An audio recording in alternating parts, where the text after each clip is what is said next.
സന്തോഷമായിരുന്നു ഞങ്ങൾ എപ്പോഴും. നല്ല 4 പെണ്ണുങ്ങൾ കൂടി കഴിഞ്ഞാൽ ഭയങ്കര സന്തോഷമാണ്. ഓണായാലും ക്രിസ്മസ് ആയാലും ഈസ്റ്റർ ആയാലും ആ ദിവസം ആകുമ്പോൾ ഞങ്ങൾ ഓരോരുത്തർ അന്യോന്യം എഴുത്തയക്കും. ഇപ്പം എൻ്റെ ചേച്ചി പോയി, ചേട്ടൻ പോയി, അമ്മ പോയി. അമ്മ പോയതോടുകൂടി പിന്നെ ആ സ്നേഹം പോയി. അമ്മയാണല്ലോ നമ്മുടെ എല്ലാം. എന്ത് സാധനം അമ്മ ചെയ്യുന്നുണ്ടെങ്കിലും അതൊരു പങ്ക് അമ്മേരെ പെട്ടിയിലുണ്ടാവും എനിക്ക് വേണ്ടി. അപ്പോൾ പറയും മകൾക്ക് വേണ്ടി അമ്മ എടുത്തേക്കാനുണ്ട്. സിസ്റ്റേഴ്സ് പറയും അതേടി അവളെൻ്റെ ഒരു മോളല്ലേ, ഞാൻ പ്രോഗ്രാമിന് പോയിട്ടൊക്കെ വരുമ്പോൾ സമയങ്ങൾ കഴിയിടും, അപ്പോൾ അമ്മ അതെടുത്ത് പാകപ്പെടുത്തി തരും. അമ്മ എന്ന് പറയുന്നൊരു വസ്തു ലോകത്തിൽ ഏറ്റവും അനുഗ്രഹിക്കപ്പെട്ടതാണ്. മാതാവിൻ്റെ കാലിൻ്റെ അടിയിലാണ് നമുക്കുള്ള അനുഗ്രഹം എന്നാണ് പറഞ്ഞത് ഞാൻ കേട്ടിട്ടുള്ളത്. മാതാപിതാ ഗുരു ദൈവം. ദൈവം എന്താ പറഞ്ഞേക്കുന്നത്?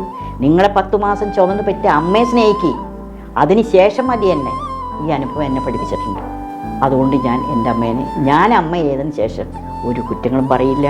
പക്ഷേ നമ്മുടെ മക്കളൊന്നും ഇപ്പോൾ അതല്ല കേട്ടോ. നമ്മളത് ആശിച്ചിട്ട് കാര്യമില്ല.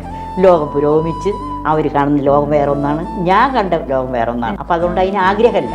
ഞാൻ എൻ്റെ അമ്മേനെ സ്നേഹിച്ചിരുന്നു. ഇന്നും രാത്രി കിടക്കാൻ നേരത്ത് എൻ്റെ അപ്പനും എൻ്റെ അമ്മയ്ക്കും എൻ്റെ ഭർത്താവിനും എൻ്റെ വേണ്ടപ്പെട്ടവർക്കൊക്കെ പ്രാർത്ഥിച്ച് കഴിഞ്ഞതിന് ശേഷമേ ഞാൻ തലേണയിൽ തലവയ്ക്കുള്ളൂ.